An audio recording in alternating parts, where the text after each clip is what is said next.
So hey guys, welcome back. Today we're going to talk about the urinary system. We're going to answer some questions given to us by our biology teacher. So let's go. So the first question is we're going to follow the pathway of the blood through the renal arteries and veins. So first of all, the blood goes through the renal arteries, and then it goes into the five segmental arteries in the kidneys, goes into the hilus, which contains lobes. Each kidney has 18 lobes, which also has lobular arteries, and then into the nephrons, which is the filtration system inside the kidneys. Then after filtration, it goes to the afferent arterioles. After the afferent arterioles, it goes to the efferent arterioles. After that, it goes into the peritubular capillaries. After going to the peritubular capillaries for the absorption and secretion of solutes and water, it goes into the venous channels and goes into the largest vein in our body, which is the inferior vena cava. So to recap, the renal artery, the five segmental arteries, the hilus, and into the 18 lobes of the kidneys, and goes into the nephrons, which where the filter systems are found, into the afferent arterioles, and then into the peritubular capillary, which is a smaller which is a smaller form of blood vessels, and then into the venous channels to pull up the blood, and then into the inferior vena cava. So that's it. That's 10. So what are secreted and reabsorbed by the urine in order to filter the blood? So what are reabsorbed are the electrolytes such as magnesium, sodium, potassium, calcium, chloride. Those are necessary electrolytes needed for the powering up of cells. At the same time, the absorption of nutrients as well. So those what are secreted by the urinary system is the urine filtrate, the acids and the ammonia that is acquired by hydrolyzing proteins. We have the uric acid and as well as urea. So urea is not only secreted but also used as a concentration buffer in increasing the concentration of our salt in our kidneys as well. So the structures involved are the lungs. So as we breathe, we take in the oxygen. The oxygen is then absorbed in our bloodstream, and the oxygen in the bloodstream is used by our cells, wherein the cells excrete carbon dioxide as waste. And as we exhale, the excess carbon dioxide is released. At the same time, carbon dioxide in our bloodstream is being filtered through the kidneys and also being released at the same time by our lungs. So the kidneys play an important role of taking out carbon dioxide, which can turn into carbonic acid, which is very harmful for our body, as well as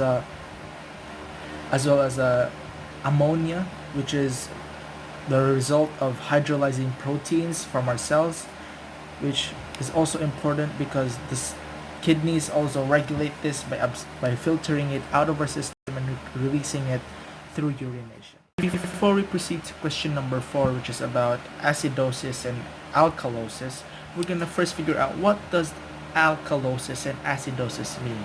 So acidosis and alkalosis means the sudden decrease or increase of the pH in your blood. So once our blood pH is below 7.4 or below 7, it becomes acidic, therefore we experience acidosis.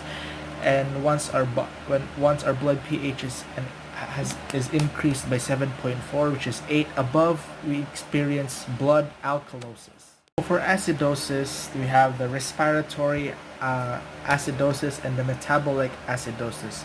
So for alkalosis, we have also respiratory alkalosis, metabolic alkalosis, hypochloremic alkalosis, and hypoalkalemic alkalosis.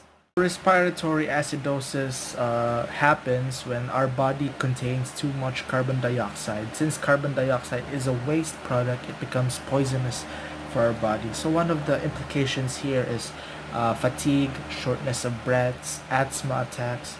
So since our blood became more acidic, our brain signals our lungs to get more breaths in order to take in more oxygen and release the carbon dioxide. So since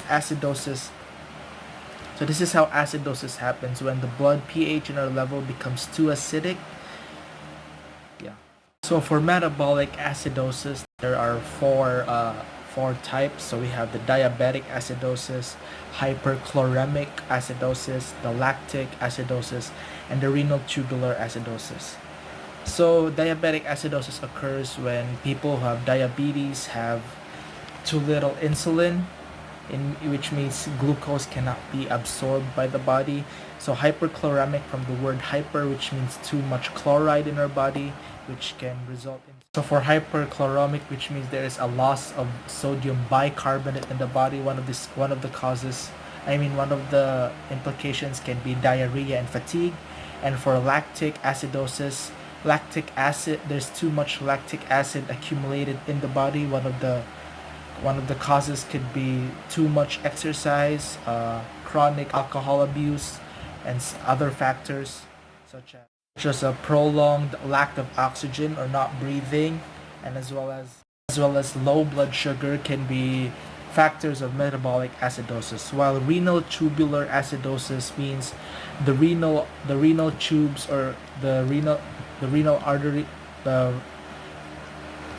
the renal tubes are unable to secrete acid into the urine or into the ureter, which accumulates in the kidneys, causing renal tubular acidosis. So for alkalosis, we have a respiratory alkalosis, which is the same from acidosis, metabolic alkalosis, hypochloremic alkalosis, and hypokalemic alkalosis. So respiratory alkalosis occurs when there is insufficient amount of carbon dioxide in your body. So having this may but it is caused by hyperventilating, fever, lack of oxygen, being in high altitudes such as mountains. So for metabolic alkalosis, this happens when the body loses too much acid and gains too much bases. So the causes of these could be alcohol abuse, adrenal diseases, excessive use of diuretics, excess vomiting, and etc. For hypochloremic alkalosis, it happens when there is an insufficient amount of chloride in your body. This can be caused by excessive vomiting or sweating. So chloride is an important electrolyte. It is an important electrolyte for maintaining balance in our bodily fluids.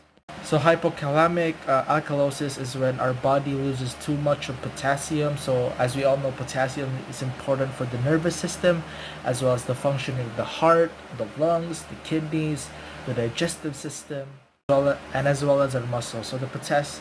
So having hypokalemic alkalosis is the sudden loss of excess potassium in our body.